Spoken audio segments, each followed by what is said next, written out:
In this video, you're going to learn exactly how to master budgeting models and avoid common mistakes so you can confidently answer exam questions and pass your CIMA P1 exam. All right, let's jump right in. Look, before we dive into all the models and theory, let's just get one thing straight. A budget is not just some boring spreadsheet that only accountants care about. Think of it as the financial blueprint for a company's entire strategy. It's the roadmap that turns those big, ambitious goals into a real, actionable plan for the year. Honestly, if you get this right, a business thrives. But get it wrong, and even the most brilliant strategy can completely fall apart. So here's how we're going to break it all down. First, we're going to tackle the big question, why do we even bother with budgets in the first place? Then, we'll uncover some of the hidden dangers and disadvantages you have to watch out for. After that, we are opening up the toolkit, looking at the classic, traditional models and the modern ones you need to know. And to finish, we'll put it all into practice with some exam-style questions, making sure you are 100% ready to nail this topic. All right, Section 1. Let's start with the absolute fundamentals, the real purpose of a budget. Understanding the why is so important because it's the foundation for everything else we're going to talk about. And, let's be honest, it's a favorite topic for CIMA examiners. So, to get your brain in exam mode, what do you think are the 5 core functions of any budget? It's not just about controlling spending, is it? It's actually about so much more. Have a quick think, because I'm about to show you a fantastic way to remember them forever. And here it is, Prime. Seriously, this mnemonic is going to be your new best friend for the P1 exam. P is for planning. It forces managers to actually look ahead. R is for responsibility, making it totally clear who's accountable for what. I stands for integration and coordination. This ensures that departments like sales and production are actually talking to each other and working towards the same goal. M is for motivation, giving people clear targets to aim for. And finally, E is for evaluation and control, which lets us compare what actually happened against the plan, so we can fix things if they go wrong. You have to lock this one in. Okay, now that we've got the why sorted, let's move on. In this second section, we're going to see where budgeting fits into the bigger picture of company planning. And more importantly, we're going to dig into those common pitfalls that can so easily trip you up in an exam. The best way to think about planning is like a pyramid. Right at the very top, you have strategic planning. This is the big picture, long-term stuff. Answering the question, where do we want this company to be in 5 years' time? Then in the middle, we have budgetary planning. That's our focus today. This is where we take that grand strategy and translate it into a detailed financial plan for the next 12 months. And then, holding it all up at the bottom is operational planning, the day-to-day tasks that people actually have to do to hit those budget targets. The key is they all have to be perfectly aligned. Ah, yes, the classic exam traps. Examiners absolutely love to test you on the problems with budgeting, so let's break these down. First up, plan fixation.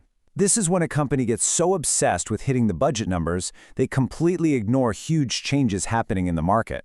Then there's the sheer time and cost. The annual budget process can be a total monster, sucking up months of valuable management time. Budgets can also kill ambition. If hitting the target is all that matters, why would anyone bother to exceed it? They can also be super demotivating if people feel the targets are just impossible or unfair. And finally, my favorite, the end-of-year spending spree. You know the one. The classic use it or lose it mentality, where managers rush to spend whatever's left just to make sure their budget doesn't get cut next year. Be ready for any of these. And here's a point that so many students forget. Budgets are not created in a bubble. A sudden change in tax law, a wild swing in the currency exchange rates, or some kind of political chaos can make your beautifully prepared budget totally useless overnight. You have to remember to consider these external, uncontrollable risks when you're evaluating how effective a budget really is. Okay, Section 3. It's time to get into the mechanics and look at the classic, traditional budgeting models. These are the foundational methods that businesses have been using for decades, and it is absolutely essential that you know them inside and out. First on the list is incremental budgeting. This is probably the simplest and most common method you'll ever see. You just take last year's figures, you add a little bit for inflation, maybe a bit more for planned growth, and well, you're pretty much done. It's the classic, what we did last year plus a bit approach.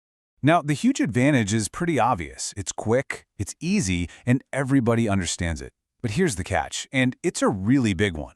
If your department was inefficient last year, well, you've just baked that same inefficiency into the budget for another year. It totally kills innovation because nobody has any reason to rethink how things are done. And if you're in a fast-changing industry, forget it. This model is a recipe for disaster. That simplicity comes at a very, very high price. So when does it actually make sense? Well, think of a large, stable manufacturing company. Maybe they make the same widgets year after year. Their costs and revenues are super predictable. For a company like that, the speed and simplicity of the incremental approach can often outweigh its pretty significant disadvantages. Now let's flip the coin and look at the complete opposite, zero-based budgeting, or ZBB. With this method, you basically throw last year's budget straight in the bin. You start from zero. Every single pound, every dollar, every euro of planned spending has to be rigorously justified from scratch, as if it were the first time. The benefit here is massive. It forces a really deep evaluation of all spending, and it's fantastic for cutting waste and challenging old habits. The problem? Well, it's an enormous, time-consuming, and really expensive exercise. Managers can feel like they're on trial, having to justify their department's very existence, and that can create a lot of tension and conflict. ZBB is especially powerful for what we call discretionary costs. So imagine a service company trying to decide on its marketing budget. Using ZBB, the marketing director can't just walk in and say, "I'll have 10% more than last year, please." No way! They have to build a case for every single campaign, justifying the expected return on investment for each and every one. The business world is always changing, right? So our budgeting methods have to change too. That brings us to Section 4, the modern models. These were developed specifically to overcome the stiffness of the traditional approaches and to really thrive in today's fast-paced, unpredictable world. First up in our modern toolkit is the rolling budget. Okay, so instead of a fixed 12-month budget that gets more and more out of date as the year goes on, a rolling budget is always looking 12 months ahead. As one month ends, you drop it from the plan and add a new month onto the end. It's like a car's GPS, constantly recalculating the route ahead. It's a dynamic, always updated financial roadmap. And this is where a rolling budget really earns its keep. Think of a tech startup in a market that seems to change every single week. A static, annual budget would be ancient history in just a couple of months.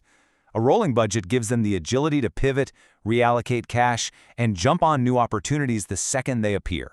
Next up, we have activity-based budgeting, or ABB. Now, if you studied activity-based costing, this is basically its close sibling. Instead of just budgeting for departments as big blocks, ABB focuses on the specific activities that actually drive the costs. The logic is simple. The work you do creates the need for resources, so it makes sense to budget for the work itself. A fantastic example is a hospital. If you were budgeting for a surgical unit using AOBB, it wouldn't just be a lump sum of money. The whole thing would be driven by the number of planned surgeries. That's the activity. From there, the budget for staff, for supplies, for theater time, it would all flow from that one core activity level. This leads to a much more accurate and logical financial plan. All right, we've made it to the final and, I think, most important section. We've gone through the theory. Now let's make absolutely sure you can apply it to pass your exam. This is where we bring it all together and start thinking like an examiner. This slide right here is your ultimate cheat sheet for the exam. It summarizes exactly when to use each model. If an exam scenario describes a stable, predictable business, your mind should immediately jump to incremental. If the key theme is about cutting waste and challenging every single cost, it's practically screaming zero-based budgeting. Hear the words uncertainty or dynamic? That's your cue for a rolling budget. And when the problem is all about allocating complex overheads accurately, ABB is going to be your best friend. Master this table, especially that main exam trap column, and you'll be ready for any scenario question they can throw at you. Okay, time for a quick test. Here's a typical exam-style question. A company is in a fast-moving industry with a ton of uncertainty. Which budgeting method is most appropriate? Think about what we just covered. Which model is specifically designed to handle constant change? And the answer, of course, is a rolling budget. But listen, getting the answer right is only half the battle. To get top marks in the exam, you have to explain why. So you'd say that in a volatile market, a static budget becomes obsolete almost immediately. A rolling budget, on the other hand, provides a constantly updated, forward-looking plan, which is absolutely essential for agile decision-making. Let's try one more. A government department is under pressure to slash wasteful spending. They need to become way more efficient. What method would a consultant probably recommend? The key phrase to focus on here is reduce wasteful spending. You got it. It's zero-based budgeting. And the justification? ZB is the only method that forces a fundamental, ground-up review of every single cost. By starting from zero, it directly challenges historical spending habits and is hands down the most powerful tool for finding and cutting out non-essential expenses. So, to wrap everything up, I want to leave you with this final thought. A budget is so much more than just a technical exercise for your CIMA exam. In the real world, it's a powerful statement. It's an expression of a company's true priorities and values. It's really where strategy meets reality. If you can master these concepts, you're not just preparing to pass an exam, you're learning one of the fundamental languages of business.